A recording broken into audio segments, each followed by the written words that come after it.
Hiver 82, au bled.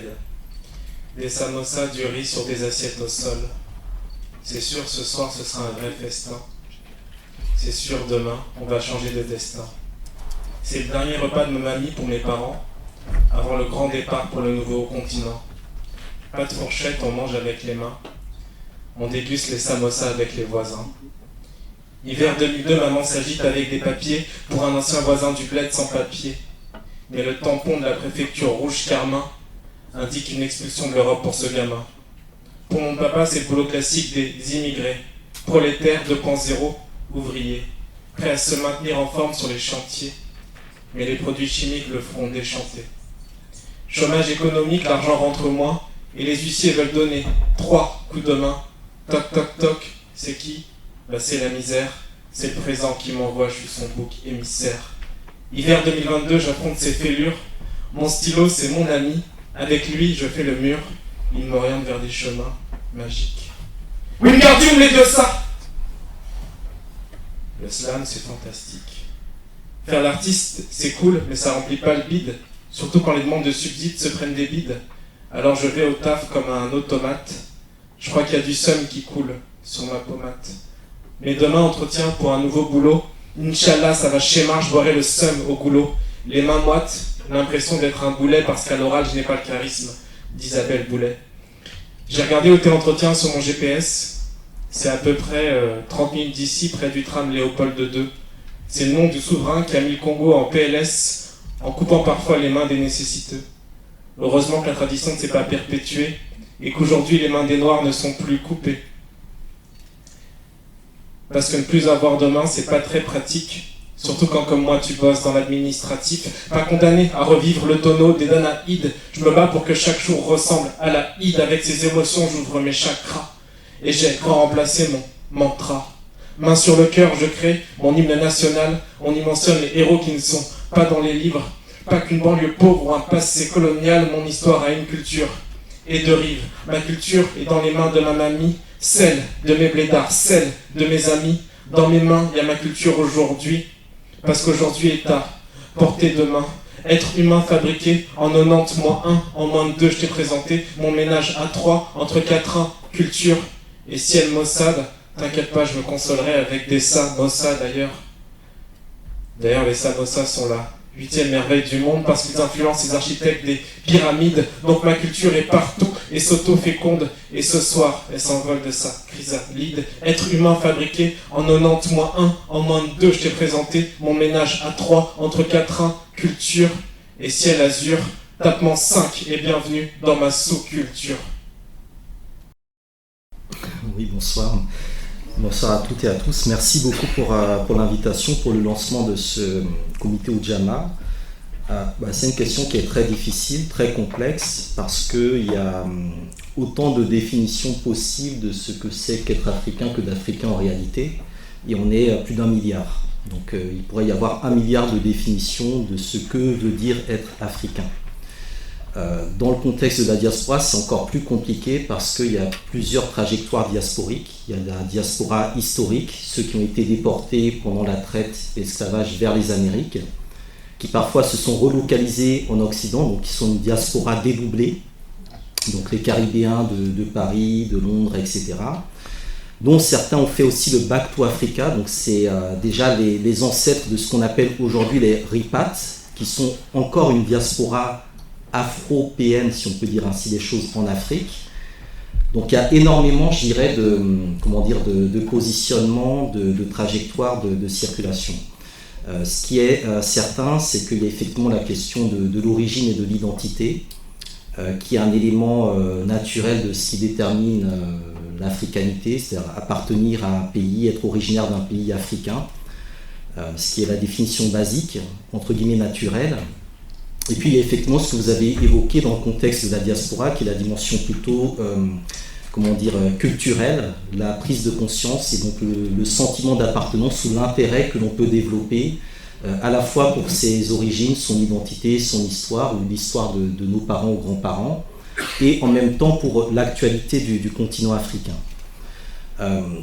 Donc du coup il y a plusieurs manières de voir les choses.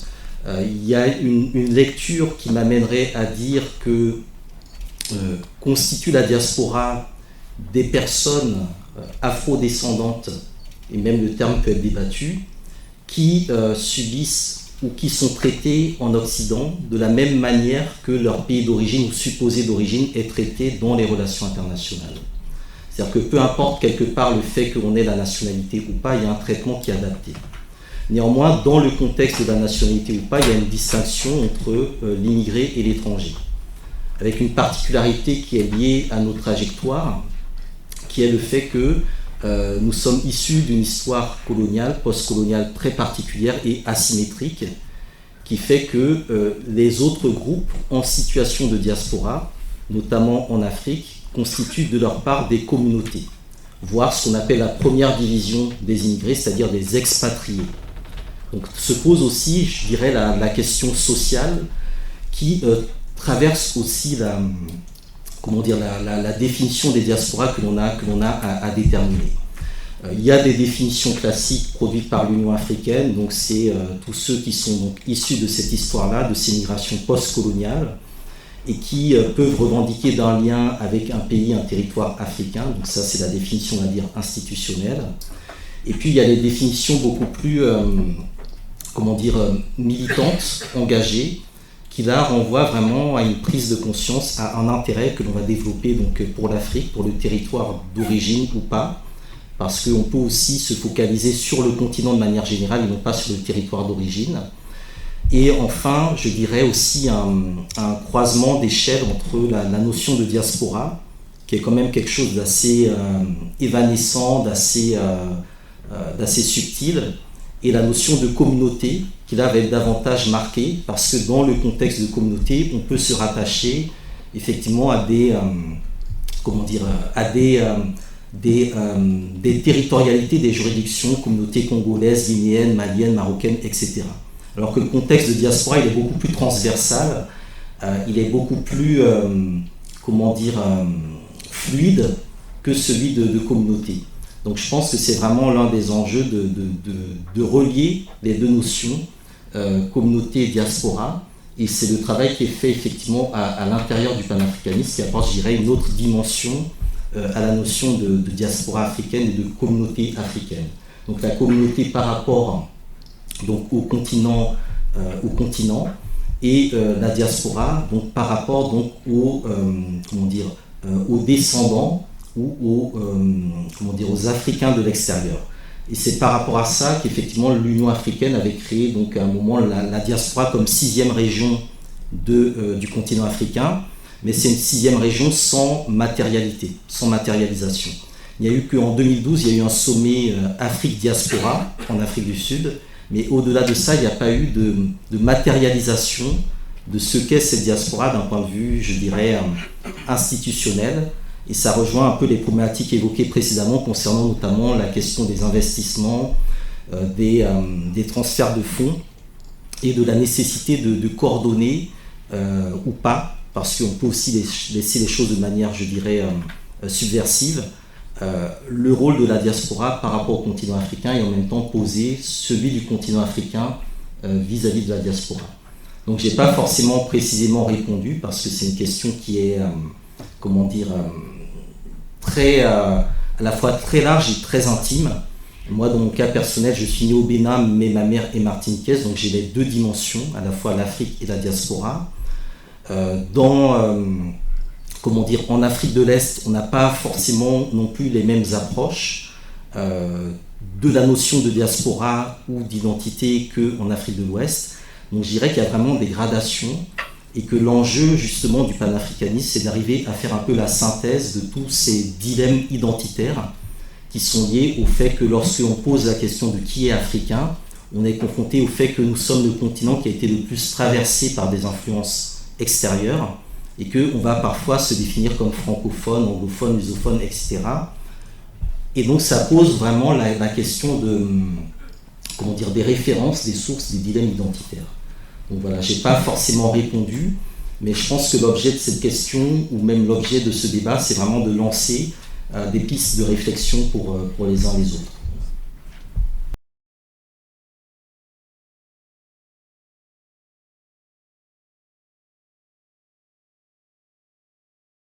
Je voudrais d'abord saluer tout le monde. Et je voudrais vous encourager pour ces si beaux projets portés par Ujamaa. C'est ce que j'ai vu, ça. Ujamaa, ça dit la famille. C'est ce que j'ai ressenti dans les présentations qui ont précédé. Et quant à ce qui concerne, bien sûr, la manière dont vous avez décidé de mener cette activité, je peux dire à M. Barry, je ne sais pas s'il me suit bien, que le rôle que vous vous assignez, je suppose, au travers de votre structure, va au-delà des aspects trop techniques que nous, on peut évoquer comme réponse aux questions qui sont posées. J'avais donc souhaité, mais on a une contrainte de temps, plutôt, peut-être de manière laconique, avoir une approche tout à fait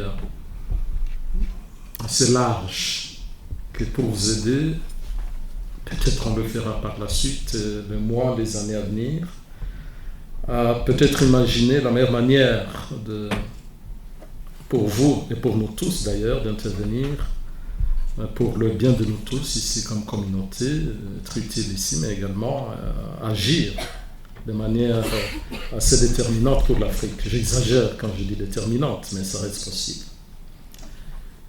Donc pour moi, la question ne se pose pas tellement en termes de défis que vous connaissez bien sur le plan économique, bien sûr, pour l'Afrique, ni encore une simple question qui concernerait ce qu'on va appeler les brain drain, lorsque vous avez quantité d'hommes et de femmes qui quittent l'Afrique, qui viennent ici, la plupart des fois pour de multiples raisons, mais ça pourrait peut-être nous permettre de dire on a perdu des hommes, des femmes qui sont des bras, qui auraient pu constituer de véritables facteurs de production dans les pays du Sud et permettre d'améliorer, n'est-ce pas, des structures, à l'occurrence l'entreprise et toutes les activités productives. Mais c'est trop technique. Et donc pour moi, la question fondamentale, vraiment par rapport au rôle que vous assignez, c'est plutôt de comprendre le niveau du développement institutionnel en Afrique, parce qu'il détermine largement les contraintes auxquelles sont confrontés les Africains, que ce soit sur le plan politique, sur le plan économique ou sur le plan social. Je ne vais pas en faire long, donc ce n'est pas toujours un échec ni une perte quand vous avez des Africains qui viennent par ici. Au contraire, il ne faut pas rester cloisonnés sur ce continent, il faut bouger. Alors, les raisons multiples qui nous amènent ici, il y en a qui viennent pour les études, il y en a qui viennent parce qu'il y a eu des conditions de conflits majeurs, il y en a qui viennent pour d'autres raisons. En tous les cas, la performance, c'est que nous puissions nous tous acquérir de l'expérience et des compétences. Et que ces compétences nous permettent aussi bien d'agir sur place ici, mais également là-bas. Si on fait, l'historien le dira mieux que moi, les temps coloniaux ont été des moments difficiles où des hommes et des femmes ont été évidemment forcés, utilisés comme de bêtes, de sommes. Et donc on a déforcé l'Afrique à ce moment-là d'un facteur majeur pour nous les économistes, pour assurer un niveau de production depuis la nuit des temps.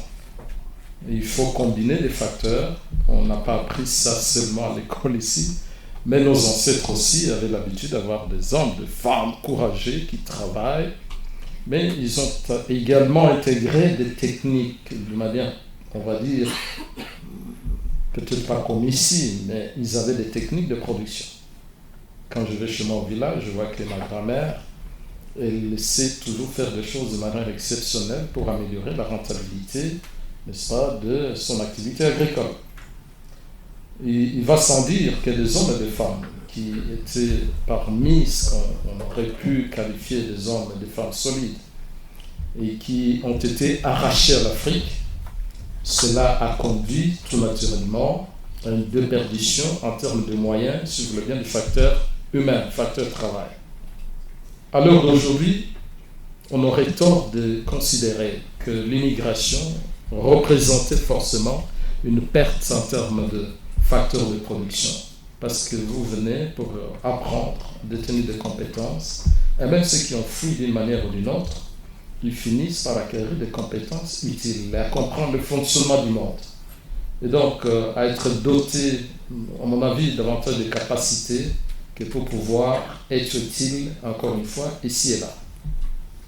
Ce n'est donc pas nécessairement une perte, même si quelque part, bien sûr, lorsque nous avons des gens comme Black Harry, c'est ça, et moi-même, et que nous sommes contrariés de devoir rester ici, c'est pas si mauvais, mais la vocation qui était la nôtre, en tout cas la mienne quand je suis arrivé ici, c'était d'être formé et de rentrer, être utile au pays. Je n'ai pas pu le faire parce que le Congo était en guerre. Et donc à ce moment-là, c'est vrai, il y a une forme de perte sèche pour l'économie de mon pays, de lors qu'on a des médecins, des ingénieurs, des profs qui sont formés, et beaucoup d'autres, et qui ne peuvent pas rentrer pour mettre ce qu'ils ont comme connaissance et savoir-faire au profit du pays. Et de plus en plus, quand je vais dans ce pays, je me rends compte effectivement que nous avons un déficit considérable au niveau de la capacité d'hommes et de femmes. Ils sont de bonne volonté, il y en a beaucoup qui sont très formés dans des universités, mais hélas, la plupart des fois, lorsqu'on n'a pas eu la chance de bouger de là, on ne comprend pas très bien comment fonctionne le monde. Et il y a des aspects très élémentaires, a priori, comme le fonctionnement d'une commune, vous voyez, la gestion de la voirie, l'état civil. Moi, je travaillais dans le domaine de la coopération à la ville Namur comme chargé des missions pour la coopération internationale. Nous avons mené des projets au Sénégal, au Congo, au Burkina Faso. Et on s'est rendu compte, c'est vrai qu'on avait une difficulté au niveau des bourgmestres déjà, de pouvoir définir c'est quoi sa propre mission communale. Donc voilà, je voudrais peut-être me limiter par là. Si vous avez d'autres questions, ils sont les bienvenus. Je vais peut-être exagérer. Il est difficile de venir à bout des questions de manière tout à fait rapide comme ce soir.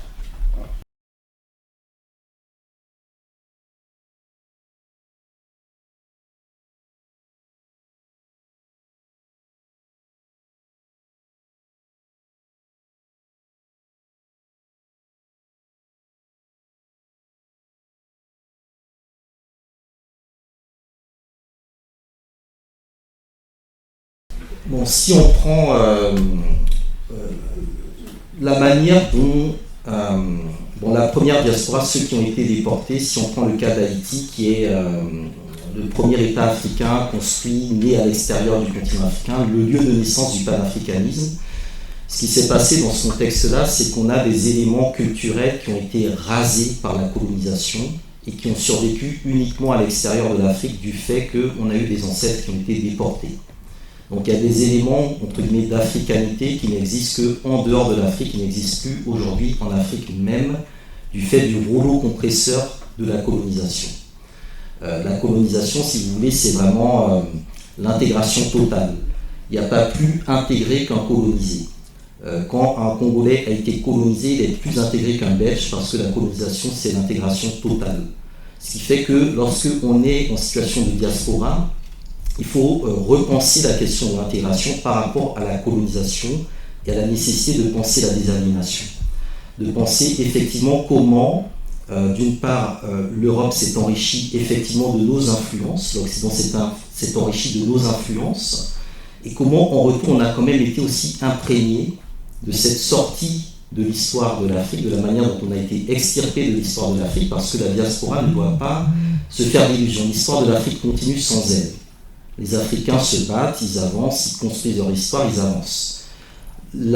L'impact de cette diaspora-là, je dirais qu'il constitue à la fois une position d'ambassadeur. C'est la capacité à pouvoir présenter les cultures africaines, l'histoire africaine, de la meilleure manière possible partout où on se trouve dans le monde.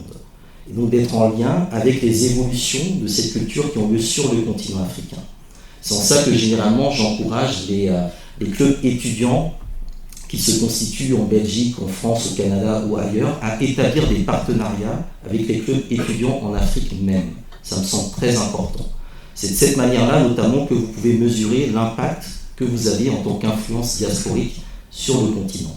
Faire dialoguer les jeunesses ici et les jeunesses là-bas sur des canaux qui sont strictement contrôlés par nous-mêmes et pour nous-mêmes. Ensuite, dans cet impact-là, il y a évidemment, je dirais, à la fois l'image que l'on donne du continent africain. Nous sommes une vitrine de ce qu'est l'Afrique, et en même temps, nous pouvons être vus comme des représentations de réussite du fait de l'extraversion historique du continent africain, qui fait croire qu'on ne peut réussir qu'en quittant l'Afrique. Donc du coup, il y a vraiment un positionnement qui est, je dirais, beaucoup présent dans l'image et dans la représentation. Après, en termes d'impact concret, il y a eu un certain nombre de traditions de retour en Afrique, ou de lien avec l'Afrique, ou de développement de l'Afrique depuis l'Occident, qui ont été portées par différentes traditions, dont la plus connue est celle évidemment de Marcus Garvey, qui pour moi joue un rôle très important dans, je dirais, l'autonomisation des relations entre la diaspora et le continent africain. Ce sont des réseaux qui aujourd'hui existent, qui sont aujourd'hui très convoités par tout ce qui relève notamment de l'économie des transferts de fonds, qui sont également très discutés dans l'économie du développement. Donc tout ça aussi, ce sont des points, je pense, qui peuvent être posés sur la table.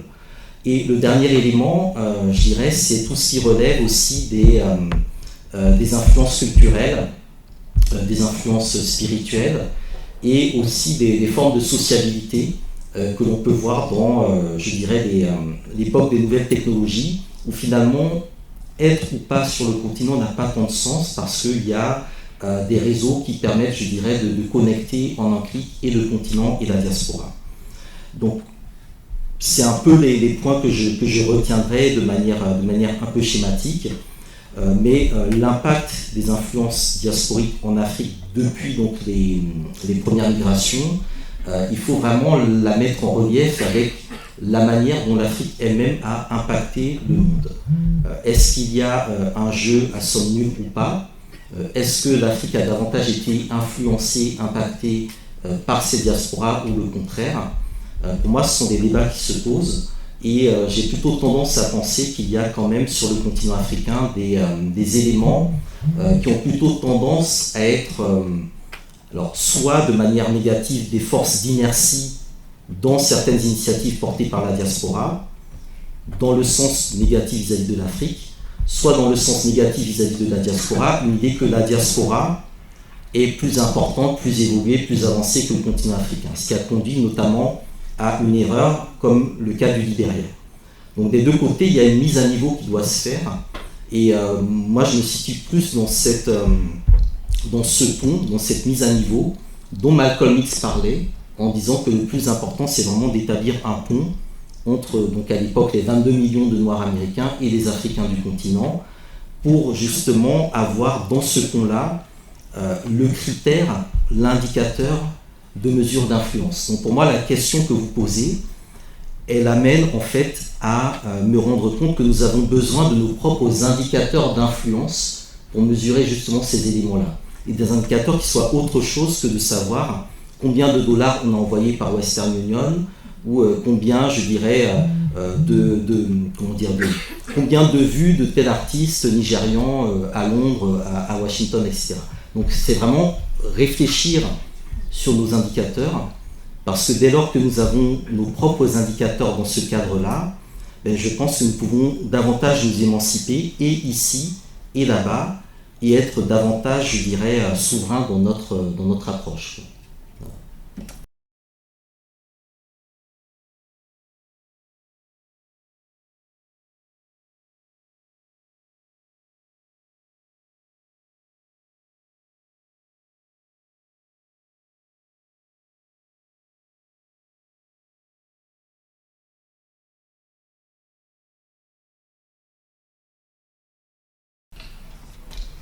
Donc vous parlez des transferts qui sont réalisés par les migrants. Il n'y a pas que les Africains, bien sûr, c'est tous les migrants à travers le monde qui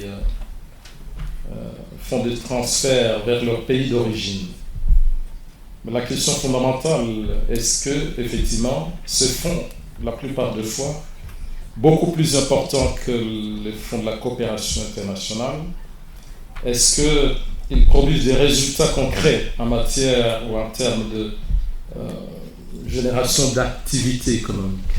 Comme vous le savez bien, les fonds pourraient être des fonds perdus, quand bien même on rend service à quantité d'hommes, de femmes, nos frères et sœurs, nos parents, pour survivre. Donc, à ce niveau-là, bien sûr, on ne peut pas transformer un pays, parce qu'on est dans une forme d'économie de survie.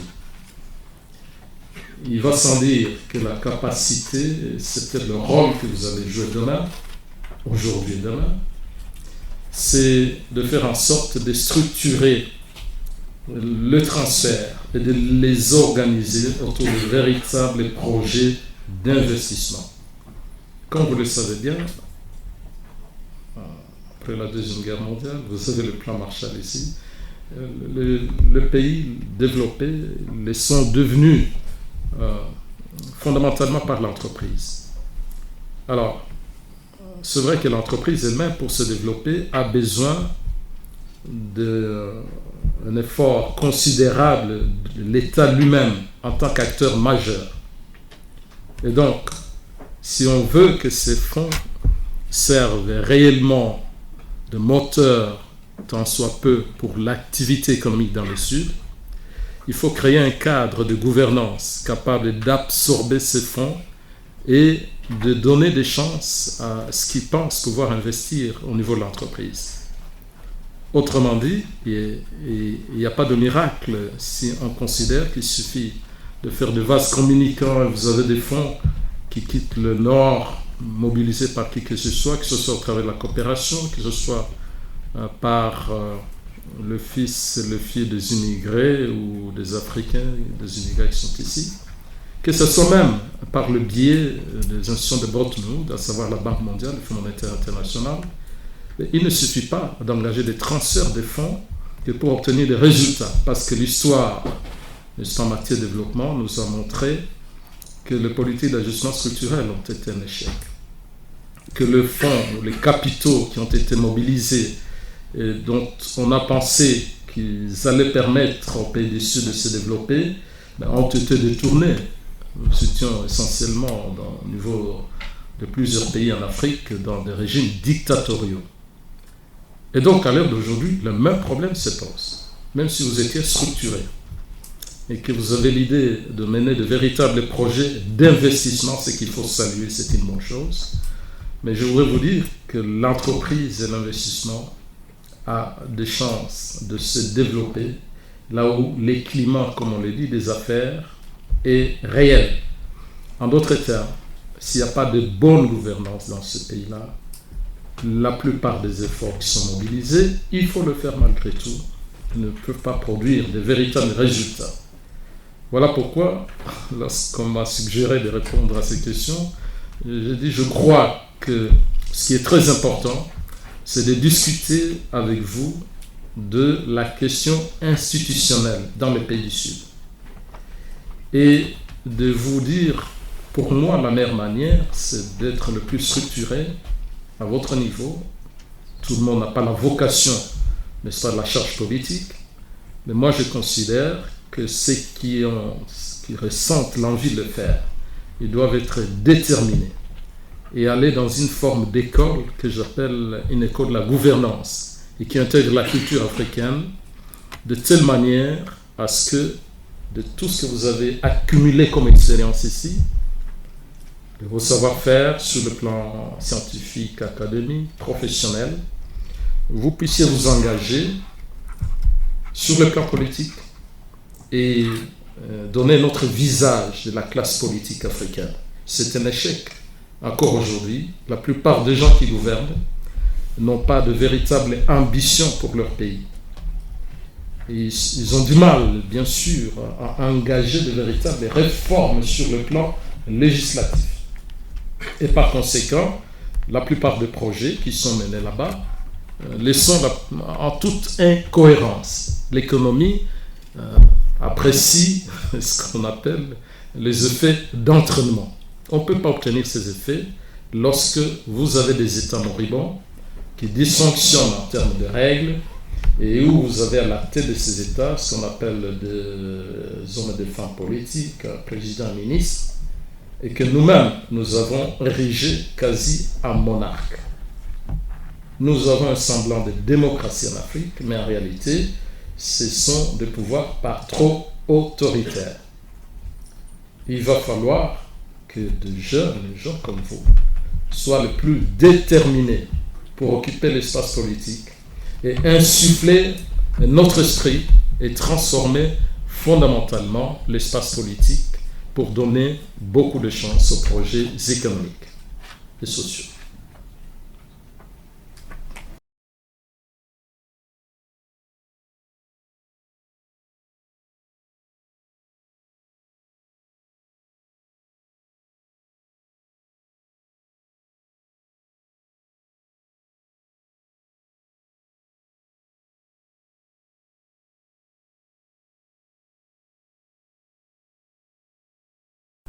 En fait, il y a plusieurs enjeux. C'est-à-dire qu'il y a une question qui est liée au système universitaire africain, donc la compétitivité ou la capacité des universités africaines à retenir justement ceux qui veulent faire notamment des troisièmes cycles. On est le continent dont la population qui sort du continent est la plus diplômée au monde, pour faire le lien avec la toute première question. Les Africains aux États-Unis, c'est la communauté la plus diplômée de tous les étrangers aux États-Unis. On a des cerveaux brillants partout dans le monde. On est quelque part l'équivalent de l'Inde, mais bon, à des proportions différentes. Et tout ça, effectivement, se fait dans des systèmes qui ne pensent pas des solutions par rapport à l'Afrique. Donc il y a un premier travail à faire qui est effectivement la capacité des intellectuels, des chercheurs ou des universitaires africains à opérer ce que Amilcar Cabral, à une certaine époque, appelait le suicide de classe. Donc être capable de renoncer à certains privilèges que l'on obtient dans un certain système pour, contribuer au développement de son pays. Donc ça, c'était un peu les problématiques que se posaient nos parents ou grands-parents dans les années 60 au moment des indépendances, où nos États avaient besoin d'ingénieurs, de scientifiques, de professeurs, etc. Donc c'était ceux qui rentraient en Guinée, qui partaient au Congo, etc. Puis l'état de nos pays, de nos États, des ajustements structurels font que tout ça s'est effondré. Et qu'on est rentré dans des approches très individualistes qui font que la question des retombées, elle est de deux niveaux. Et il y a les retombées, je dirais, qui s'inscrivent dans des logiques de trajectoire familiale et individualiste, qui sont, je dirais, des retombées qui peuvent avoir des effets importants sur les questions d'éducation, de santé, de scolarisation. Et il y a les retombées plus importantes qui, là, en fait, nécessitent de la structuration. Lorsque une communauté dans la diaspora se structure pour financer un vrai projet communautaire dans un pays, une région, une ville, une localité africaine, ben ça apporte vraiment de la plus-value. Il y a un effet transformateur. Donc pour moi, l'un des enjeux en termes de retombées, c'est dans quelle mesure, effectivement, on apporte des dynamiques de transformation des réalités sociales des populations. Je prends souvent l'exemple, par exemple, de la famille Dja qui est rentrée au Bénin. Voilà, eux, ils se sont tournés vers l'agroécologie, qui est par exemple un secteur très important, très intéressant, en s'inspirant du centre Sonrail, et ils l'ont lié, par exemple, à de l'enseignement. Donc au départ, ils avaient 6 enfants qui venaient dans leur école. Aujourd'hui, ils en ont une centaine. Et en mettant en place ce centre-là, ils ont touché davantage de monde en ayant une utilité sociale. Et aujourd'hui, des enfants issus de la classe moyenne béninoise, voire classe supérieure, vont dans cette école-là parce qu'ils ont 100% de réussite aux examens. Donc pour moi, la question des retombées, bénéfiques ou négatifs, c'est quelque chose qui dépend vraiment de quel est le type de projet que l'on met en place. Est-ce que ça a une utilité sociale dans le lieu où on le met? Est-ce que c'est adapté aux attentes qui sont sur place, ou est-ce que c'est décalé? Donc c'est l'expérience de Marcus Garvey qui fait une première mission où il envoie des gens qui ne comprennent rien à ce qui se passe en Afrique, puis après il envoie une deuxième mission, il envoie plutôt des vétérinaires, des pharmaciens, des gens qui ont une utilité sociale. Donc pour moi, la question des retombées, elle se définit vraiment dans le sens de savoir si cette affaire du rôle de la diaspora ou du rôle de l'Afrique pour la diaspora permet de la transformation sociale et permet surtout de l'autonomisation. Je pense que c'est vraiment un des vrais éléments. L'autonomisation, c'est, je dirais, la première vitesse de la souveraineté.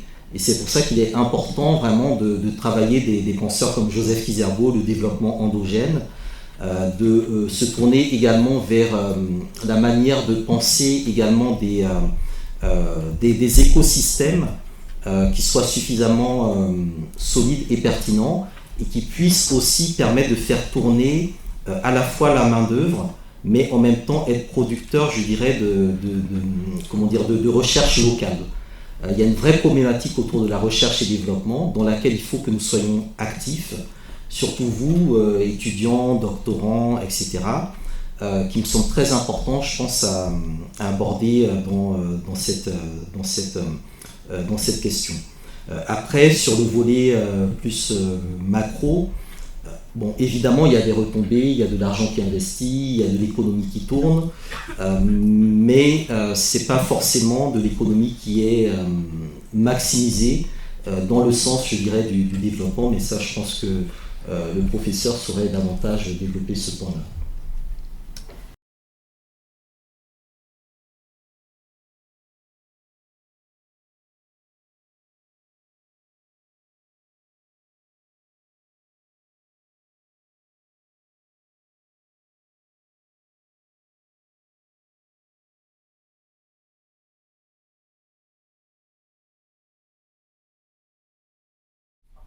Le mouvement Partout Ines, n'est-ce pas? Que ce soit donc celui auquel vous faites allusion, ou ce que vous venez d'entamer ici. Le plus déterminant, ce sont les objectifs qui sont fixés pour toute organisation. Okay? Donc si, évidemment, l'idée première est de mobiliser une communauté, évidemment c'est louable, et d'autant plus que d'ailleurs, comme on le sait très bien, on est en Belgique, l'union fait la force. Okay? Voilà, la plupart d'objectifs que vous pouvez avoir en tant que communauté, on a la chance de pouvoir les atteindre lorsque on est plus unis. Alors pourquoi plus unis? Parce que pour atteindre les objectifs, il faut mobiliser des moyens, il faut de l'intelligence. Et moi je crois que ces mouvements, comme tous les autres, doivent vous inspirer dans les objectifs qui sont les vôtres. Et en règle générale, il faut dire qu'un mouvement n'est efficace que s'il est réellement structuré sur de vrais objectifs et donc de moyens. Voilà, je n'ai pas beaucoup de choses à dire. Vous savez, le panafricanisme, qui en est un des grands chantres, il peine à décoller en Afrique. Et pourtant, l'idée, n'est-ce pas, est louable et noble. Pour la bonne et simple raison que parfois, effectivement, il n'est pas perçu de la même manière sur les continents et qu'en réalité, il se pose souvent une contrainte de structure et la plupart des fois, les objectifs ne sont pas clairement définis. Alors, il faut se donner le moyen, bien sûr, à ce niveau-là. J'entends que de plus en plus, nous avons des étudiants qui ont travaillé effectivement sur des mouvements comme Y en a marre au Sénégal et le panafricanisme. Et un des gros problèmes qu'on relève souvent, les acteurs semblent plus ou moins parfois perdus parce qu'ils n'ont pas défini clairement les objectifs. Et ils n'ont pas accepté, surtout en ce qui concerne toute l'Afrique, le panafricanisme, de coordonner en tout cas les sous-groupes qui existent quelque part. M. Laurent Gbagbo est rentré après l'AE. Beaucoup de gens pensaient, l'ancien président de la Côte d'Ivoire, et beaucoup de gens pensaient qu'à ce moment-là, il aurait pu être un vrai symbole que pour réorganiser les grandes idées de panafricanisme du temps de Kwame Nkrumah, c'est ça? Toi qui connais bien l'histoire. Mais évidemment, encore une fois, je m'arrête par là, les contraintes géopolitiques, les ambitions des uns des autres, C'est vrai que quand on intègre un mouvement, il reste vrai, depuis de ce que vous avez dit, votre papa vous a dit pourquoi vous allez étudier en Belgique. Vous n'allez pas changer le monde, mais ça reste vrai qu'il faut avoir l'ambition personnelle. Okay? Parce qu'en règle générale, lorsqu'on n'a pas d'ambition personnelle, il est difficile de servir l'intérêt général. Okay? Donc moi j'entends qu'au niveau de tout ce mouvement-là, la plupart des fois en Afrique, par expérience, moi qui pars souvent là-bas travailler sur des projets, mais je me rends compte que le mouvement s'auto-neutralise parce que la plupart des fois, ils sont récupérés par des acteurs politiques. La question qui se pose donc, est-ce que le mouvement auquel vous avez fait allusion, il a tenu bon ou quelque part il a été récupéré par différents acteurs qui n'étaient peut-être pas forcément d'accord avec les objectifs que peut poursuivre une communauté. Voilà, ça reste le grand défi pour tout le mouvement.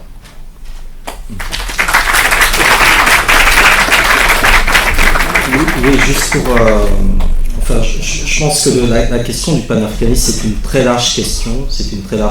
Il y a un travail qui a été fait et qui continue d'être fait par des intellectuels, des chercheurs, des militants, des activistes. On peut avoir l'impression qu'on est dans le brouillard, mais il faut vous imaginer un pilote d'avion qui effectivement ne voit pas grand-chose, mais il a des instruments précis qui lui disent exactement où il va. Donc vous pouvez avoir parfois l'impression qu'on ne sait pas trop où ça va, mais les travaux qui ont été faits sont solides, que ce soit chez Anta Diop ou d'autres, et nous disent précisément où aller.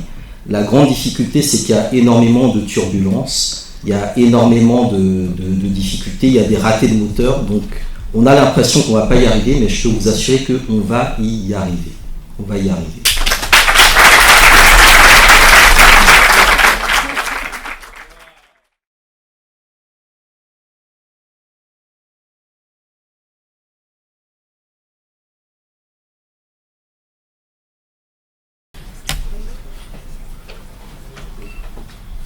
Bonjour à tous, donc je me présente Chilobu. Donc merci aux chers intervenants. Donc c'est vraiment un honneur de vous rencontrer et vraiment vos réponses aux questions m'ont beaucoup édifié. Donc moi j'étudie à Jean Blou, mais j'habite à Bruxelles. Donc la première chose que je voudrais dire, c'est que à Jean Blou, donc il y a une faculté, Jean Blou Agrobiotech, et on a fait une commission africaine. Et donc vous avez parlé de structurer les mouvements. Et donc moi je voulais juste lancer une invitation et puis poser une question. C'est l'invitation en fait, pourquoi est-ce qu'on ne structurerait pas parce qu'il y a un cercle africain dans toutes les universités en Belgique. Pourquoi on ne ferait pas une super institution d'un super cercle africain qu'on pourrait tous se coordonner en même temps sur les mêmes actions. Et donc c'est ça que l'invitation que je fais avec le comité Ujamaa, c'est pour ça que je suis ici. Et donc maintenant avec les réseaux sociaux, WhatsApp, tout ça, on peut faire un groupe et on se coordonne quoi. Et donc maintenant la question, c'est au professeur Moupali, vous avez parlé que c'était difficile d'investir et de faire développer l'économie sans un soutien des institutions dans les pays africains. Et donc ma question c'est, alors pour vous, quelle est la meilleure manière de réformer ces institutions? Est-ce qu'il faudrait faire une révolution? Parce que quand on parle de révolution, tout le monde dit « Ah non, la révolution, ça ne sert à rien, on peut regarder l'histoire. » Et donc ça, c'est pour la question pour M. Boukari. Est-ce que dans l'histoire, est-ce que les révolutions ont vraiment abouti à des changements bénéfiques pour l'Afrique? Et sinon, quel genre de révolution il faudrait? Est-ce qu'il faudrait des révolutions violentes ou bien des révolutions pacifistes? Quel genre de mouvement est-ce qu'on pourrait faire pour réformer nos institutions? Enfin, on va dire dans un délai... parce qu'on ne va pas entendre 100 ans que la situation perdure comme elle est. Enfin, je ne sais pas si la question est... Merci beaucoup. Bien, je vous remercie pour votre question. C'est vrai que voilà, les investissements, comme vous le savez bien, ça signifie mobiliser des capitaux. Et mobiliser des capitaux à des fins de mener une activité, ça suppose beaucoup de paramètres qui doivent être pris en compte. Okay? Le premier paramètre, c'est la compétence. Si vous décidez d'investir dans une entreprise, vous visez un secteur Et vous avez fait ce que les économistes appellent tout bonnement l'étude de la faisabilité. Voilà. Est-ce que mon projet peut être rentable? Quelles sont les contraintes que je dois pouvoir gérer en termes de ressources, de la main-d'œuvre, de la matière première?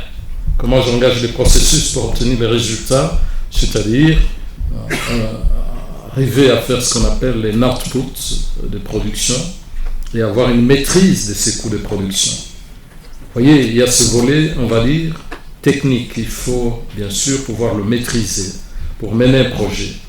Mais la deuxième chose, bien sûr, tout projet, à l'occurrence l'entreprise, ça suppose gérer le risque. La grosse difficulté, comme vous le savez très bien, l'argent, les capitaux, ça n'est pas le bruit des bottes, comme on le dit. Ou encore une fois, on a une aversion, en tout cas quand on est entrepreneur, face à des monarques imprévisibles. Donc lorsque vous êtes dans des États qui effectivement ne sont pas régis par des règles, et quand je dis régis par des règles, ça ne signifie pas qu'en Afrique, les États sont sans règles. Il y a des règles formelles, il y a même des règles informelles. Mais simplement, il faut encore que ces règles soient respectées.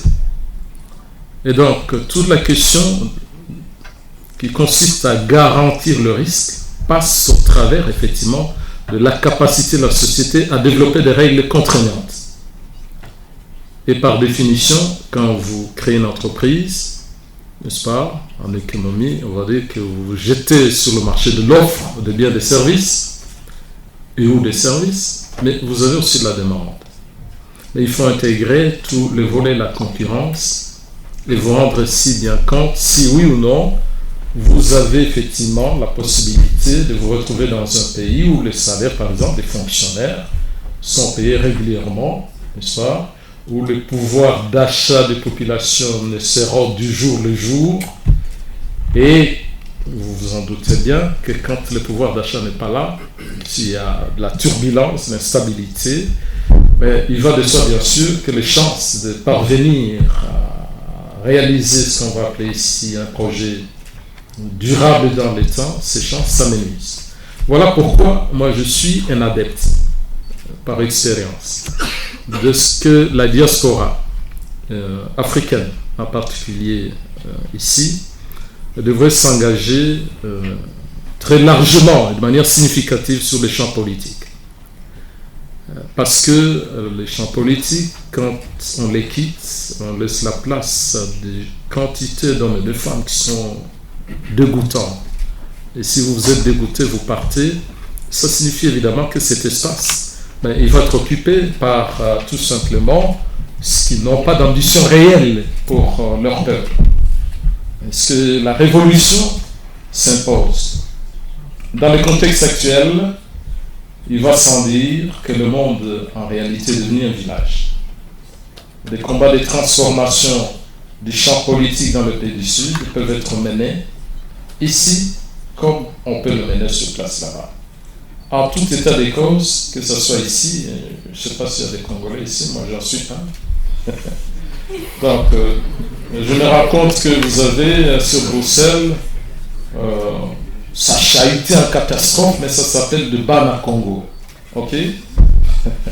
Ils étaient tellement déterminés et ils voulaient en découdre avec l'ancien régime. Ben, ça ne signifie pas qu'en réalité, ils étaient de grands acteurs qui avaient une vision de pouvoir s'impliquer et d'être de véritables agents qui transforment la société. Mais ils ont posé des revendications et ces revendications, à un moment donné, ont fait écho tant au niveau national qu'international. Il faut mesurer les résultats, mais je crois, c'est vrai qu'à un moment donné, ils en ont obtenu et ils ont poussé, je pense, les régimes du passé à ne pas être tentés de se représenter, même si le président Joseph Kabila, à un moment donné, avait organisé ce qu'on appelle les glissements politiques. Okay? Mais quoi qu'il en soit, il n'a pas pu se représenter pour un troisième mandat. En l'occurrence, lorsque vous êtes ici et que vous pensez vraiment que l'Afrique peine, et c'est vrai, il y a de très bonnes choses là-bas qui sont réalisées, ce serait une erreur de considérer que les Africains qui sont là, ils échouent en catastrophe. Non, c'est vrai, vous avez des jeunes comme vous qui entreprennent et qui réussissent. Mais à côté de millions de gens qui vivent dans la misère et la pauvreté, on est loin d'y compte. Et donc il faut organiser l'espace politique pour mobiliser l'ensemble d'énergie, de forces capables de transformer sur le plan politique, économique et social, n'est-ce pas, nos pays d'origine. Je termine en vous rappelant qu'on est actuellement une recrudescence des coups d'État en Afrique. Ils sont menés par des jeunes, presque comme nous, vous. Moi, je commence à être vieux. Mais lorsque vous vous rendez compte de ce que le parcours de ces jeunes qui vient de mener une sorte de révolution au Burkina Faso, le pays de Thomas Sankara, ou bien M. Goïta au Mali, et toute la résistance telle que le Malien l'organise jusqu'à ouvrir le front, n'est-ce pas, presque au sein du système des Nations Unies, en essayant de démontrer la responsabilité de la France dans l'échec à pouvoir combattre, on va dire, les groupes extrémistes. Mais force est de constater, bien sûr, qu'il y a cet élan qu'à un moment donné, lorsque ce qui gouverne dans un processus normal, qu'on va appeler de démocratie, commence à avoir la sourde oreille. Je sais que le Sénégal, ça ne sera pas ça, M. Macky Sall est assez raisonnable. Mais à ce moment-là, bien sûr, on peut être poussé à réagir de manière énergique. L'armée le fait. Et à l'heure d'aujourd'hui, même si on n'est pas d'accord sur le moyen par excellence pour conquérir le pouvoir, mais on a l'impression que c'est un impératif que pour mettre un terme à des mandats qu'on est en train de multiplier pour rien et qui n'apportent pas de solution aux populations dans nos pays des ressorts. Enfin, bien sûr, le combat doit être le plus noble, doit passer par la non-violence. Okay? La non-violence signifie que nous avons adopté une culture de coopération et que nous savons, nous aussi, être des interlocuteurs, même quand on est dans des positions antagonistes.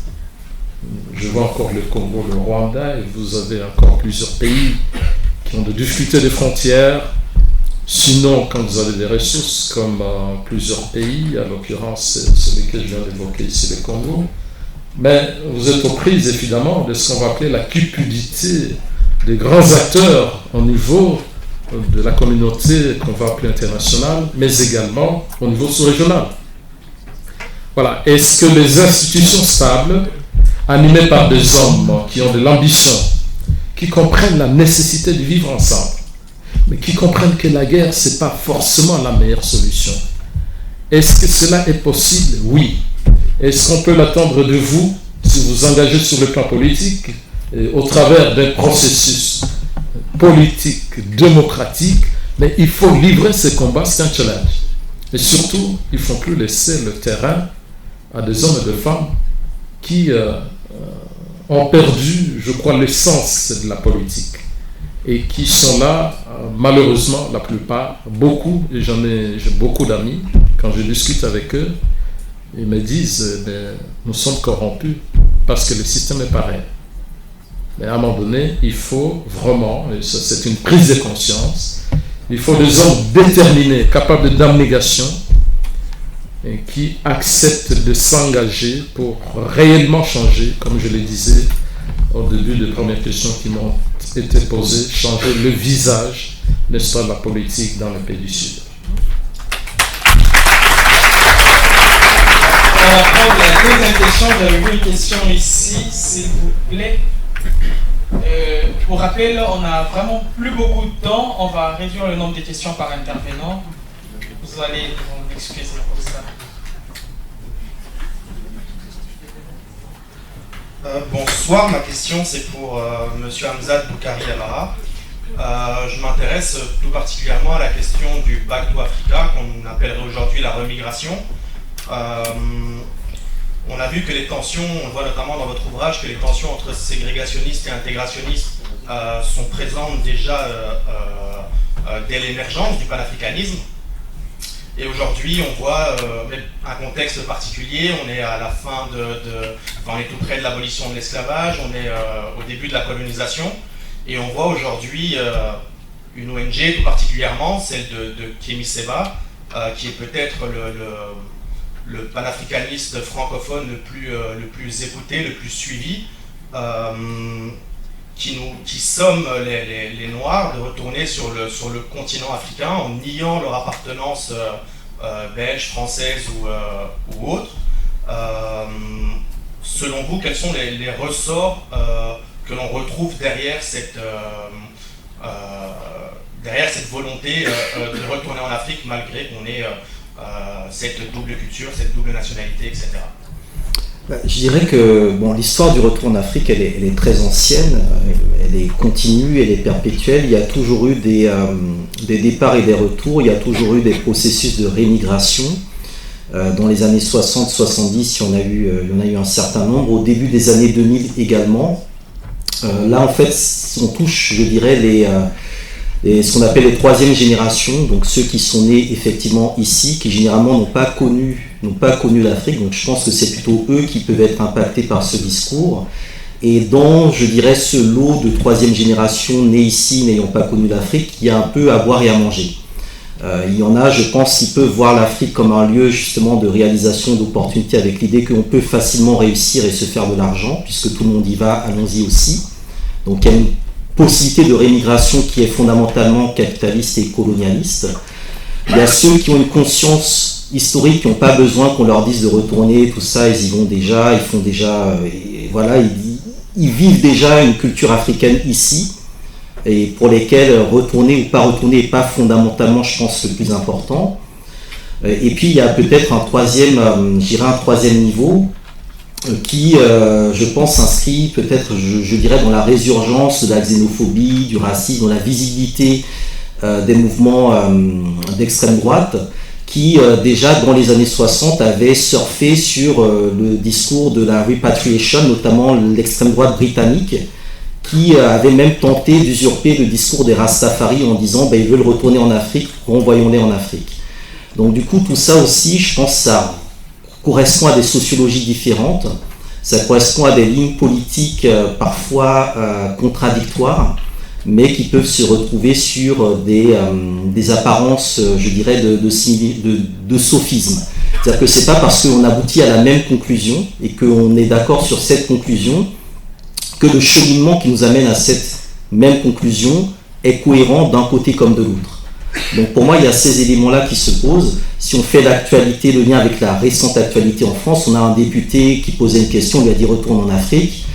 Il allait sur un plateau en disant moi j'ai 32 ans, j'ai été dans ma vie une semaine en Afrique, je ne connais pas l'Afrique, donc où est-ce que je vais retourner? Donc il y a pas mal de questions qui se posent, et je pense que le plus important, c'est de peser là où on est. Je trouve que ce serait pas pertinent d'abandonner le terrain où on est. Je suis davantage dans l'idée de fédérer les cercles d'étudiants africains en Belgique, d'avoir une position de lobby politique, parce que, à mon sens, ce dont nous avons besoin aujourd'hui, dans le contexte européen, c'est un mouvement panafricaniste au niveau de l'Europe. Je pense que c'est quelque chose qui est très important. Début décembre, il y a le fameux forum des afro-descendants qui s'ouvre à Genève. Il y a les thématiques autour de la diaspora. Il y a tout ce qui renvoie justement aux migrants qui arrivent ici, dont on ne s'occupe pas nous-mêmes parce qu'ils sont pris dans une autre économie liée à l'économie coloniale. Donc toutes ces questions-là, plus justement le nombre de plus en plus important de jeunes d'origine africaine et afro-descendants qui font des études longues parce que leurs parents ont fait des sacrifices pour le permettre à vous de le faire, nous impose aujourd'hui, je dirais, de repenser différemment ces logiques de rémigration et d'être dans quelque chose, je pense, de plus subtil, de plus stratégique et je dirais aussi de plus décisif, parce que beaucoup de choses aussi se jouent ici. Une grande partie de la politique africaine de la France se joue à Paris, et les mobilisations qui ont lieu dans la diaspora sont aussi très importantes. Donc je pense qu'il ne faut pas abandonner un terrain pour l'autre, mais au milieu de tout ça, il y a effectivement des discours qui peuvent être intéressants dans le sens du retour en Afrique. Voilà.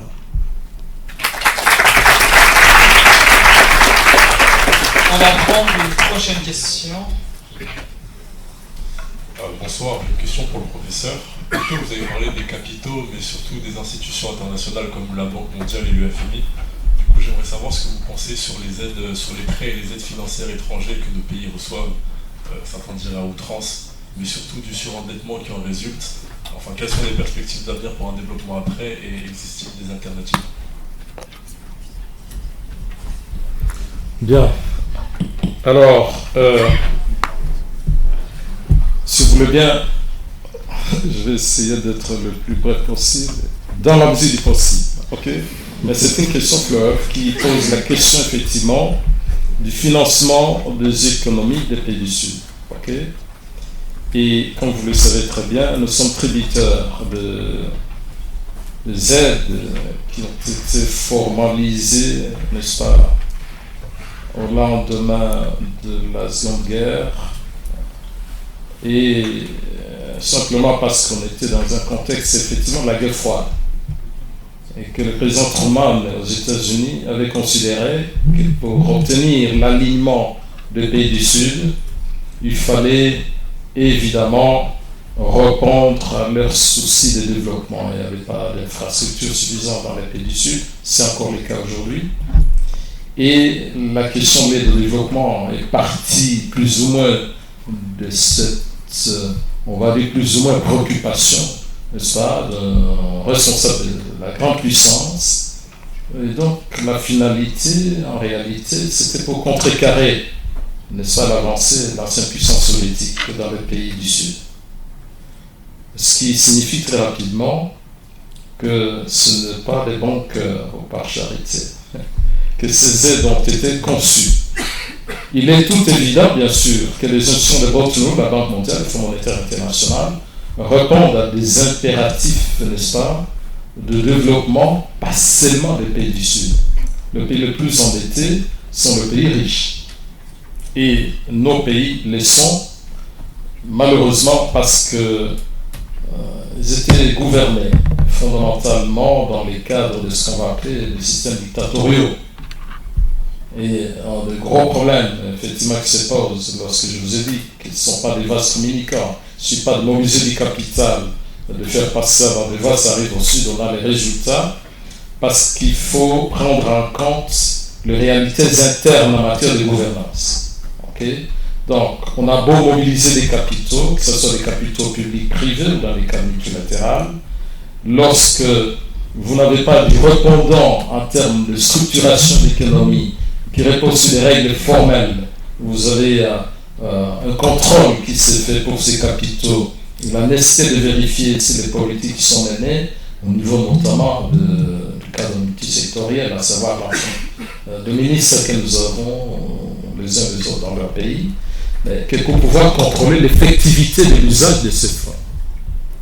Donc, malheureusement, ces fonds ont été engloutis dans les poches de tous ces dictateurs et que vous le savez très bien, la corruption est un facteur majeur négatif pour le développement de l'Afrique. Il faut donc, à mon humble avis, lorsqu'on veut que ces dettes que nous pouvons contracter, ça reste normal de contracter les dettes. Mais il faut que cela se fasse, bien sûr, dans un cadre où on ne dilapide pas finalement ces ressources, où on les oriente exactement vers des projets productifs, ou alors vers des investissements qui peuvent être des investissements publics qui soutiennent l'activité privée. Si tel est le cas, mais ça voudrait dire effectivement qu'à ce moment-là, nous avons besoin d'emprunter, on n'a même pas encore emprunté assez.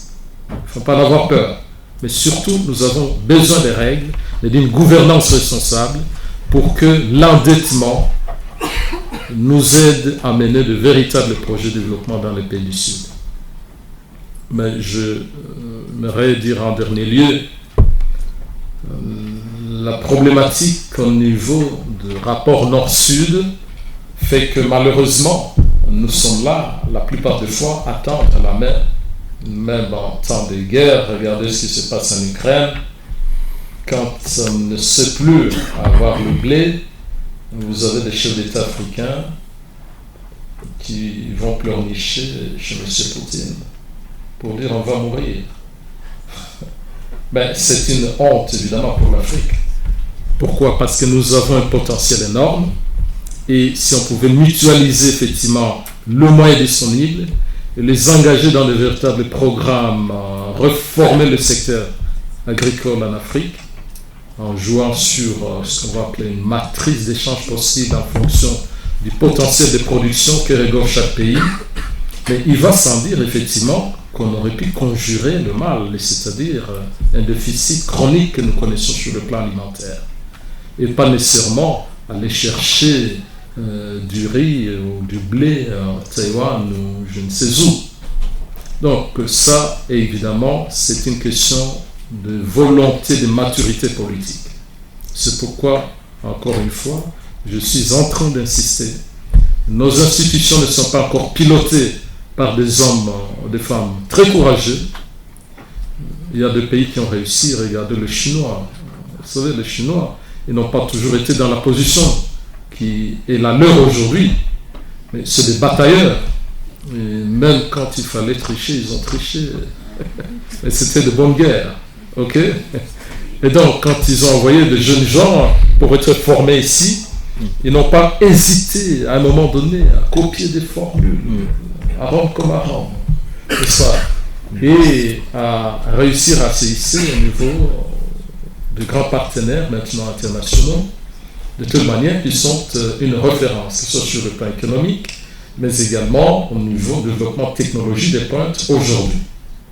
Donc j'ai envie de dire, nous endetter, c'est pas ça le problème, mais qu'est-ce que nous faisons de la dette?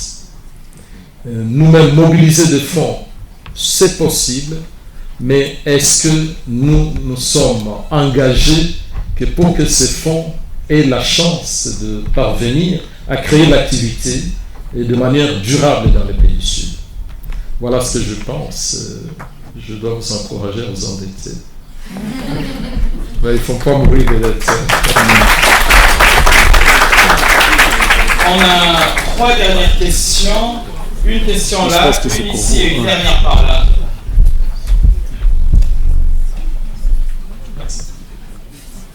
Bonjour. Alors moi j'ai une question pour Monsieur Boukari. Vous nous avez parlé tantôt d'un phénomène réel, celui de retrouver des racines africaines, des brides d'histoire, une culture en tout cas plus authentique hors du continent africain suite par exemple aux déportations à l'époque coloniale ou à l'époque esclavagiste.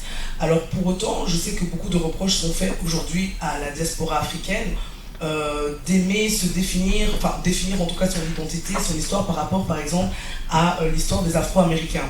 Alors finalement, y a-t-il un abus de la part des Afro-descendants que nous sommes, de la diaspora africaine occidentale, à assimiler son histoire au final à celle des Afro-Américains? Au contraire, faut-il continuer de s'intéresser à cette histoire afro-américaine afin de renouer au possible avec l'histoire africaine, enfin l'histoire du continent africain? Comment ne pas glisser vers cette pente dangereuse où certains afro-descendants à tort voient leur identité mixée à celle des afro-américains et qui, si je ne m'abuse, en plus ces afro-américains ont eux-mêmes déjà un problème identitaire? Voilà,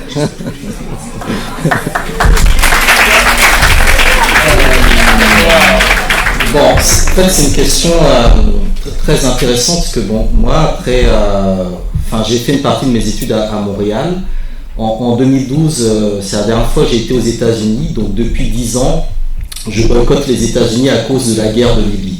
Et quand on travaille sur le panafricanisme et qu'on boycotte les États-Unis, il faut le faire, c'est pas évident. Mais la semaine prochaine, je vais à Philadelphie après 10 ans.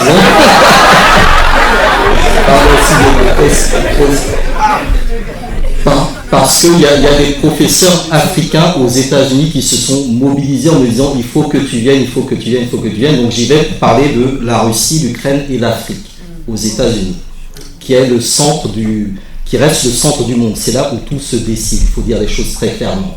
L'impérialisme, le centre, tout part de là-bas. Et donc à un moment, il faut effectivement aller là-bas pour poser des questions. Juste avant, demain, je pars au Venezuela pour la Foire internationale du livre qui est consacrée à l'Afrique. parce que dans ce continent américain, il y a plusieurs formes d'africanité.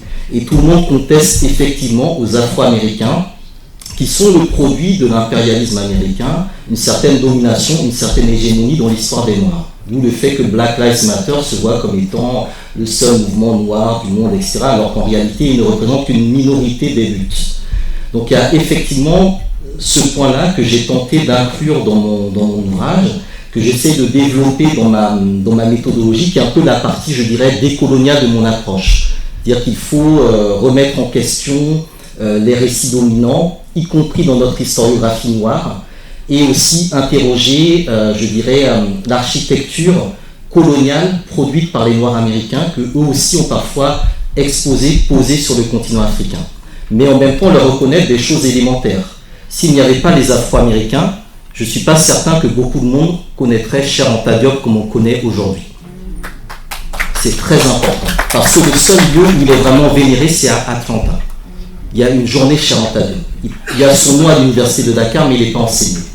Donc les Molefi Asante, tous ceux qui ont travaillé sur l'afrocentricité, ceux qui ont créé Kwanzaa, Maulana Karanga, etc., qui aujourd'hui sont des fêtes afro-américaines qu'on commence à fêter en Afrique, ça pose justement des questions sur, voilà, et évidemment le gros morceau, Black Panther, Wakanda, Woman King, etc. Quelle est cette lecture afro-américaine de notre histoire en tant qu'Africains? Est-ce que c'est ce modèle-là qui est vraiment le modèle réel? Enfin, il y a beaucoup de questions qui se posent autour de, je dirais, de cette hégémonie afro-américaine. Quand Obama a été élu président, beaucoup ont dit, ben voilà, c'est un des nôtres, etc. Effectivement, il est Kenyan, mais bon, on a vu ce que ça a donné. Donc, il y a une vraie question afro-américaine qui se pose. Et en même temps, pour dire les choses très clairement, les États-Unis, dans ce monde-là, ben, c'est les seuls qui reconnaissent l'excellence et qui font venir l'excellence à leur niveau. Donc c'est vraiment la question de cet impérialisme cannibale, chronophage, etc. Et de comment on se positionne effectivement par rapport à ce qu'il représente en termes de mode, même si aujourd'hui les artistes nigérians, ghanéens, etc. ont pris la main, commencent à prendre la main sur les Afro-Américains. Voilà, Manu Dibango, il n'était pas afro-américain, mais bon, il a été récupéré, tout ça. Donc il y a quelque chose d'assez intéressant dans ce rapport justement au point de vue afro-américain qui doit être posé. Et moi, je suis vraiment de ceux qui s'inscrivent en rupture, en décalage. Voilà, pour moi, il faut se décentrer justement de cette afro-américanisation de l'histoire de l'Afrique, de l'histoire des afro-descendants.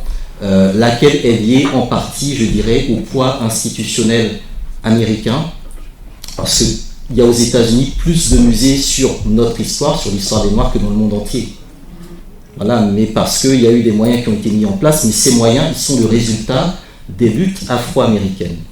Donc c'est tout ça qu'il faut voir. Je ne dis pas qu'il faut qu'on les prenne comme modèle en se disant, nous ici, en Belgique, en France, etc., on va aussi lutter comme les Afro-Américains, parce que c'est des histoires différentes. Le modèle américain est un modèle englobant, alors qu'en Belgique, en France, c'est des dimensions républicaines, etc. Tout ça, c'est un peu différent.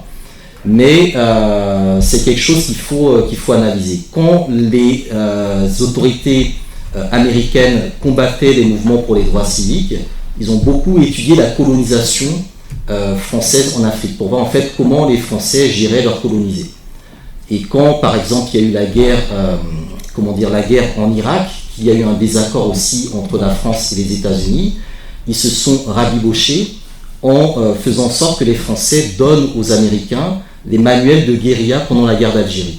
Donc on est aussi dans des modèles impérialistes qui échangent l'un avec l'autre, et il est aussi important qu'il y ait des circulations, des échanges entre les Afro-Américains et les autres groupes, mais le fait qu'ils aient effectivement, on va dire, un passeport qui pèse plus, des institutions qui pèsent davantage, pose quand même des soucis. Et je vois dans la diaspora afro-française, voire afro-péenne, dans certains événements en Afrique qu'ils organisent, une réplique d'une forme de colonialisme afro-américain qui pose des questions. Voilà. Et ça, je pense que c'est une vraie question dont je vais débattre dès demain, Venezuela, puis à Philadelphie.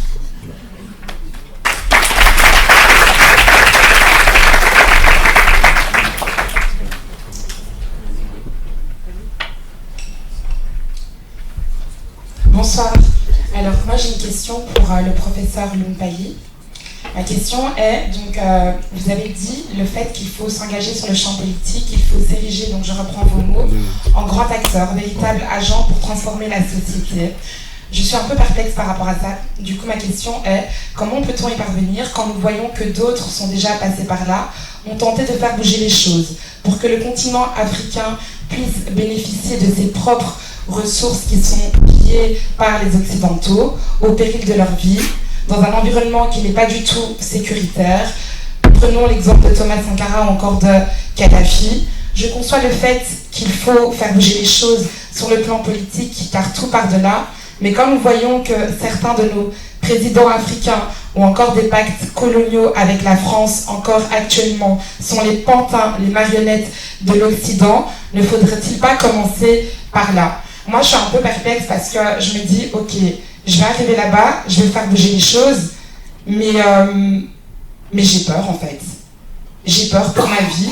Et ok, je pourrais tout donner pour le continent africain parce que c'est mes racines, mais je me dis, déjà tout seul, on ne peut pas y arriver. Donc je comprends la personne qui était là, qui parlait du fait de faire une révolution, mais une révolution peut-être pacifiste.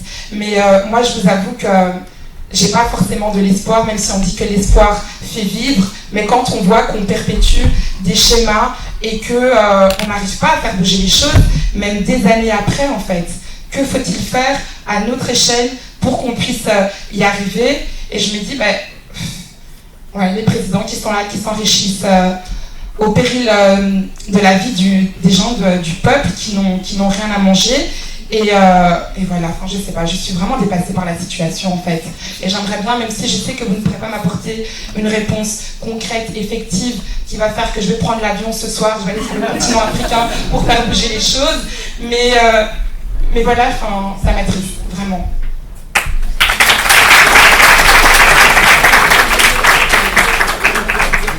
Voilà, je vous remercie. Vous avez partagé vos inquiétudes, vos préoccupations. Et on peut mesurer l'intensité avec laquelle vous exprimez sur ces sujets. Donc c'est un sujet d'intérêt majeur.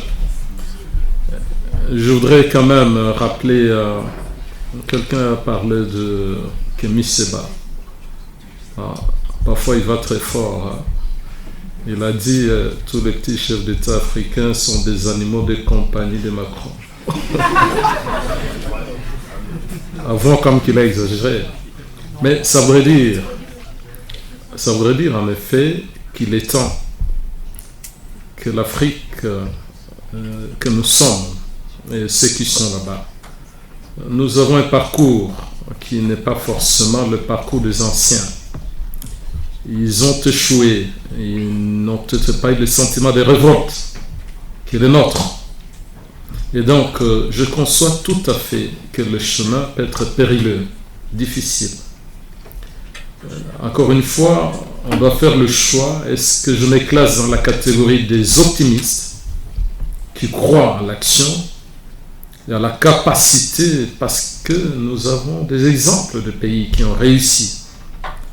Des hommes, parfois, qui n'avaient pas la maturité que vous avez aujourd'hui.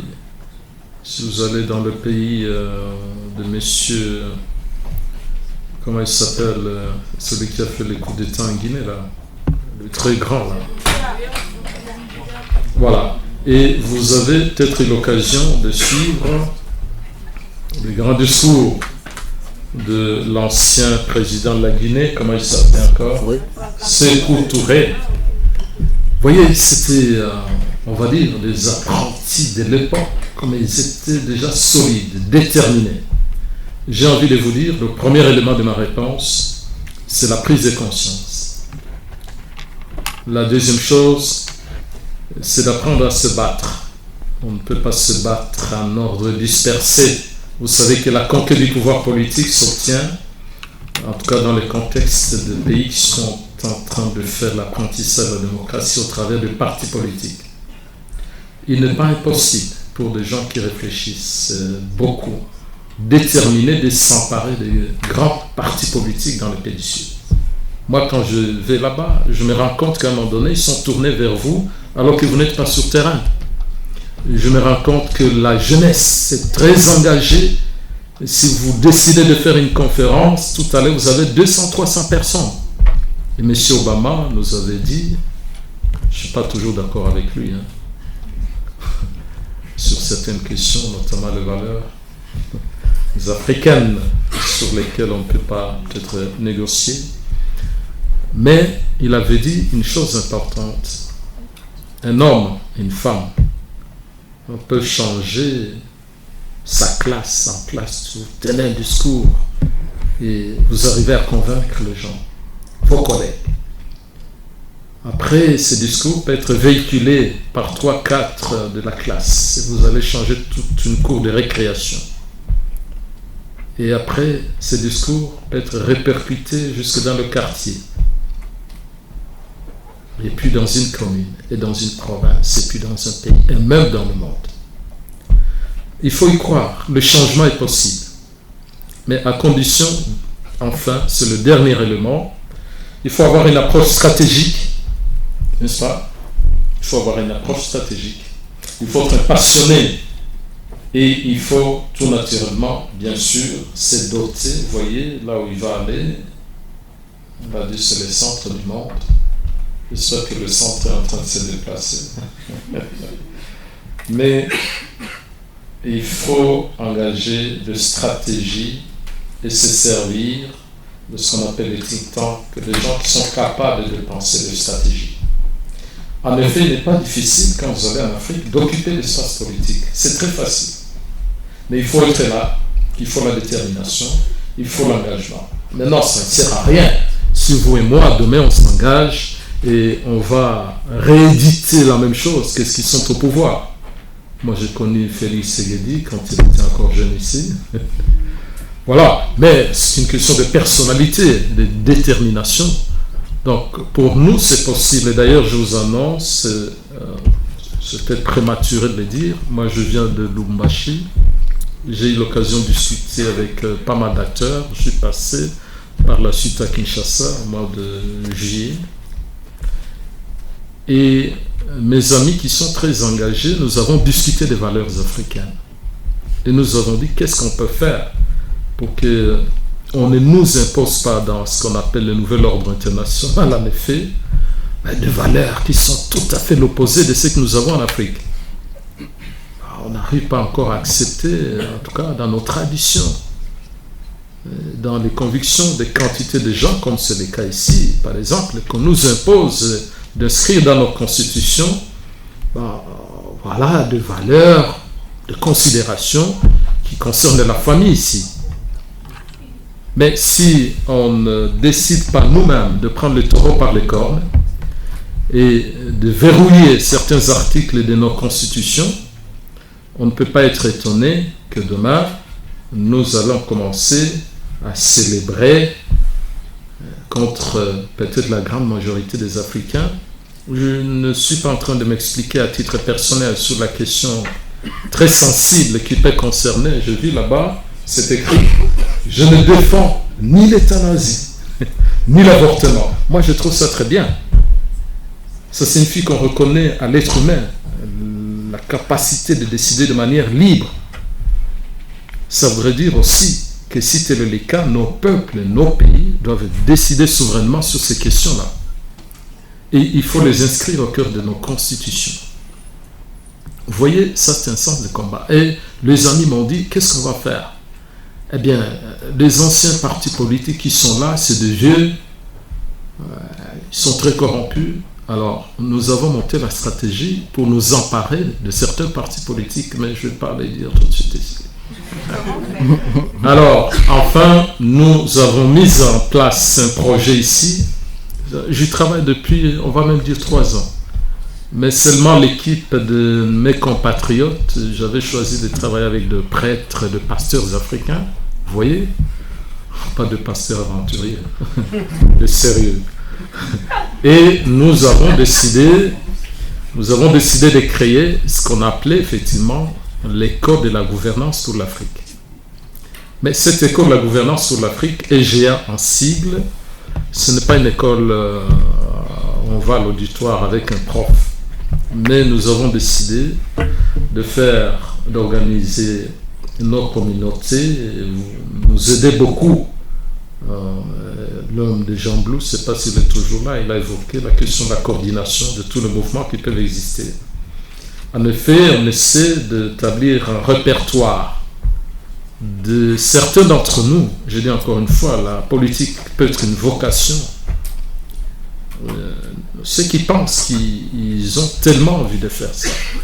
Nous essayons de prendre donc, constituer un répertoire et nous allons organiser sous forme de séminaires, de formations idéologiques, avec des maîtres en pensée comme Thomas Sankara. Vous savez, ce sont des gens qui avaient une doctrine, une philosophie, mais nous pouvons apprendre tout cela et l'amplifier au sein des jeunes. Vous savez, on peut nous formater, nous tous.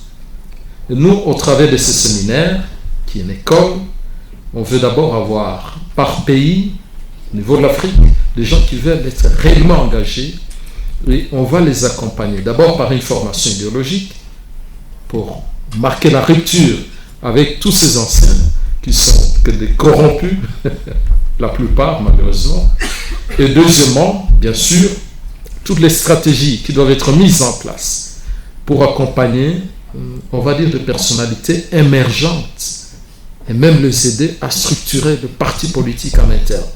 Et l'objectif, c'est la conquête du pouvoir. Mais ça signifie aussi la capacité de développer des alliances une fois qu'on est sur terrain. Donc nous sommes en train de rêver, mais les rêves est permis et nous sommes déterminés. Donc ceux qui sont intéressés de rentrer sur notre répertoire ou dans notre répertoire, franchement, vous pouvez faire la liste.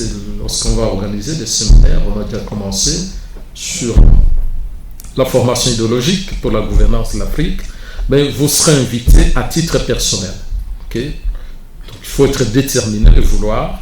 Et après, la machine s'enclenche. Nous avons des gens qui réfléchissent sur comment il faut procéder pour faire en sorte que ceux qui sont déterminés arrivent à occuper un espace politique dans leur pays d'origine. Voilà. J'espère que je vous donne le goût de ça.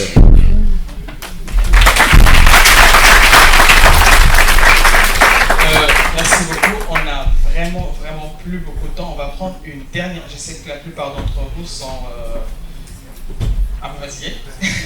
On va prendre une toute dernière question. Comme ça, on va vite clôturer avec cette soirée.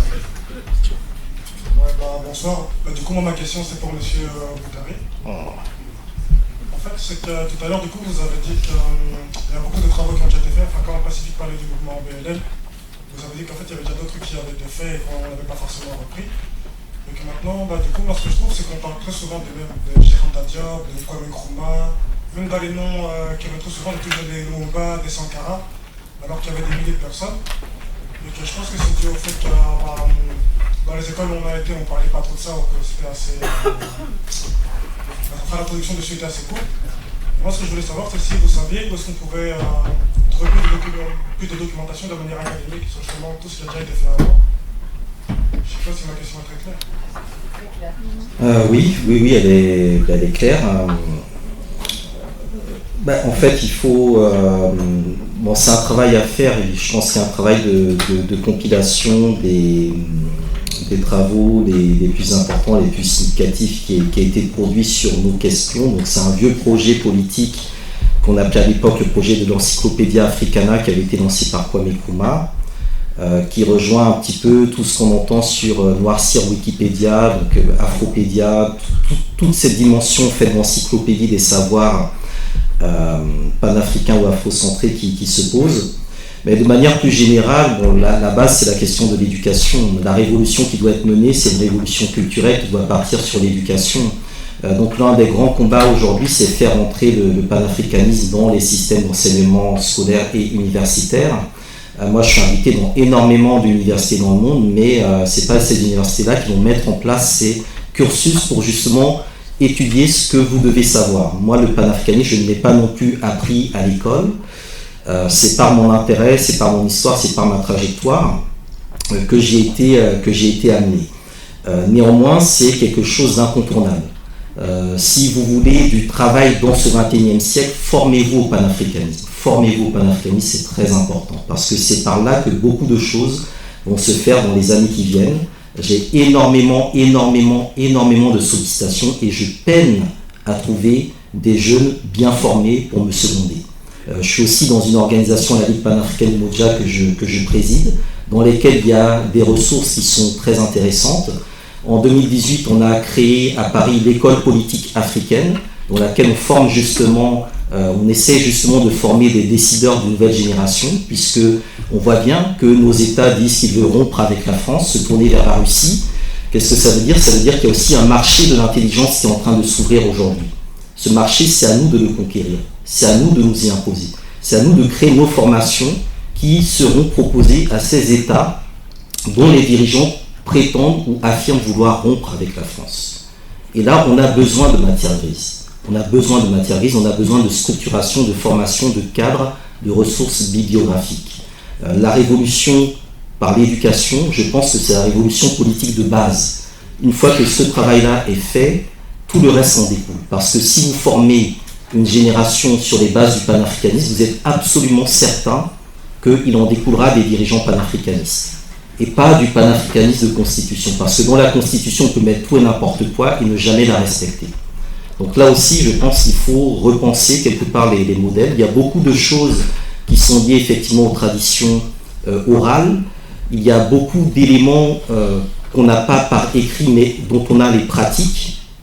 Donc une grande partie des pratiques militantes dans le panafricanisme ont été produites et structurées par des femmes qui n'ont malheureusement dans beaucoup de cas pas laissé de source. Et donc là aussi, il y a un travail à faire en termes de, je dirais, d'archivage de nos propres organisations. C'est quelque chose que nous devons faire. Je ne sais pas si les cercles étudiants ne devraient pas aussi se consacrer à ce travail des précédents cercles qui ont existé, qui ont disparu.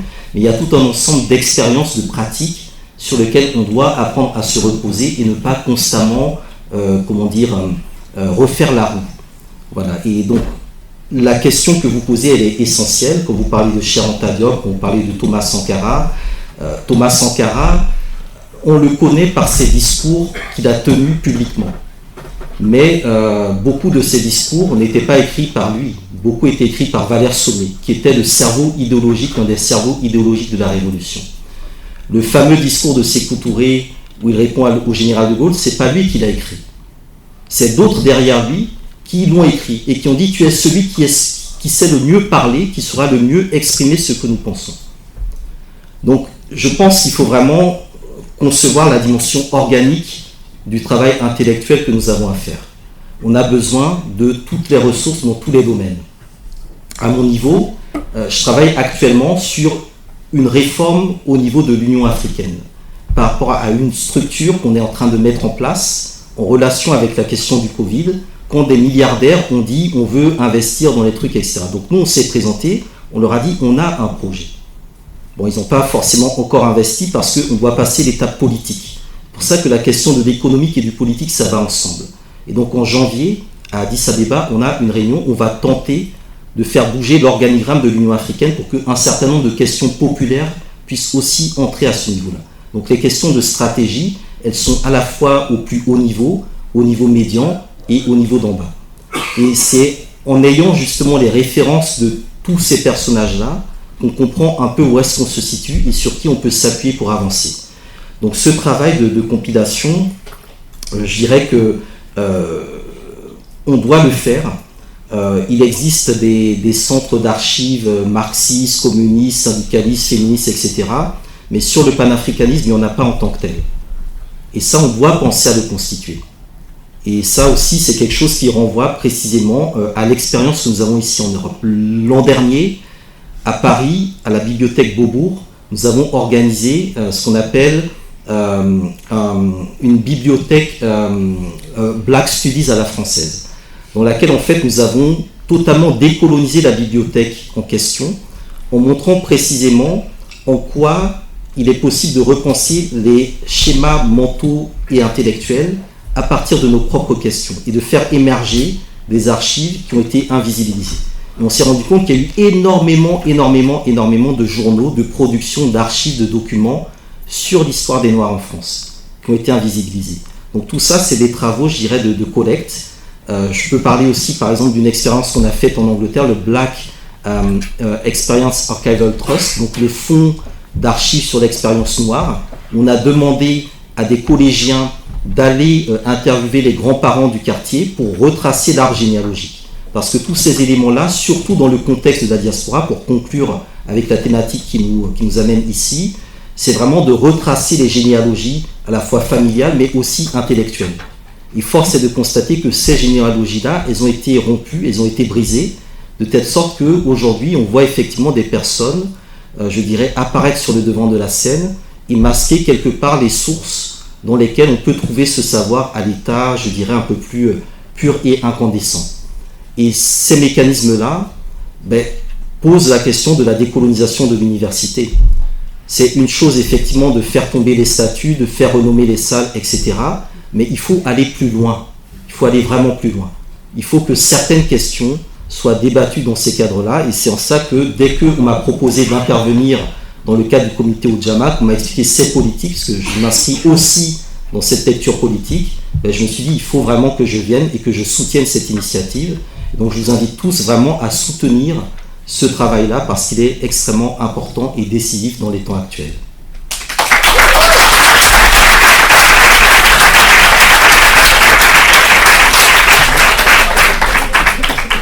En tout cas, merci beaucoup, merci vraiment beaucoup Monsieur Hamzat Boukari et le professeur Alex Loupali pour votre prestation ici présent. C'était vraiment magnifique, on a beaucoup aimé. C'est d'ailleurs sous les applaudissements de toute la foule ici que nous allons vous demander de bien rejoindre vos places.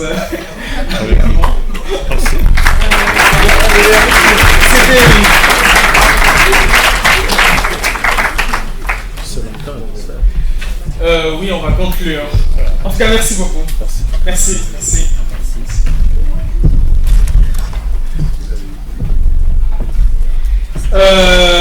Nous sommes très heureux que vous soyez restés jusqu'à la fin. C'est vrai, il y a grève, mais voilà. Je ne pense pas que la grève soit... En tout cas pour ma part, je ne pense pas que la grève soit plus importante. C'est demain, oui, mais elle commence à 22h. Non, attendez, on a fini. Attendez, on a fini, tranquillos. Je veux juste inviter le reste de l'équipe organisatrice afin que le découvriez lui aussi.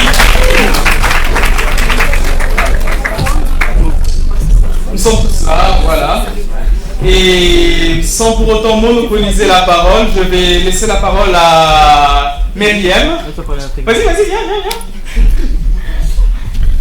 Vas-y. Donc, bonjour à tous, moi c'est Myriam. Avec Dylan, nous sommes responsables du pôle recrutement et événements. Donc si vous avez des questions concernant le processus d'adhésion ou des questions sur le fonctionnement interne, n'hésitez pas à venir vers nous. En ce qui concerne la visite du 4 décembre du musée de l'Afrique, 10 membres du comité seront invités à participer gratuitement à une visite et aussi à participer au tournage sur les guides du musée. Donc si vous êtes intéressé, n'hésitez pas à l'inscrire dans le formulaire lorsque vous vous inscrivez, comme ça on pourra faire un petit tirage au sort. Voilà, merci. Je voudrais rappeler que le tournage, c'est un documentaire. Hein. C'est un documentaire sur le panafricanisme aussi. Non. Non. C'est un documentaire sur les guides du musée de l'Afrique qui offre du coup tous une perspective différente qui tente d'être décoloniale à la suite de la réouverture du musée en 2018. Voilà. Mais voilà, toutes les informations seront communiquées si vous êtes tiré au sort. Voilà, tiens. Ok, je voudrais juste remercier encore les intervenants et le SAM manager. Est-ce qu'on peut les remercier?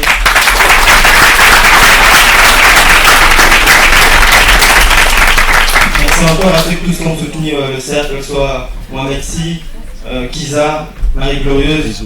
Et je remercie également les membres qui m'ont soutenu et qui ont permis à ce que cet événement soit fait. Et je vous remercie aussi. Je suis sur Instagram. Si vous voulez nous soutenir, n'hésitez pas sur Instagram. Et une des conclusions que je pourrais dire, c'est que peu importe que ce soit dans l'aspect économique, politique, associatif, familial, nous pouvons tous apporter, contribuer à quelque chose dans l'élévation des nôtres et de nos continents. Une des phrases que M. Loupali a dit, c'est la conscientisation. Et je pense que la conscientisation est une arme qui nous permet d'avoir la mémoire du passé et la vision du futur. Du coup, soyons conscients et soyons responsables. Merci beaucoup.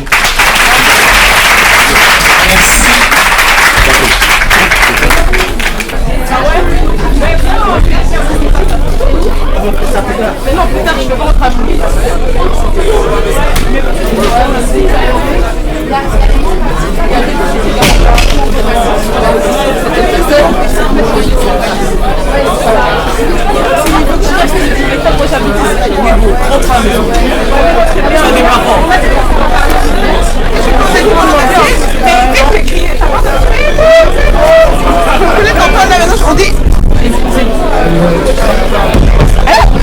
Allez, le bas, en fait. Il a aimé et tout. Mais non, c'est mais tu vas rentrer en concurrence pour un parce qu'il y a plus de train.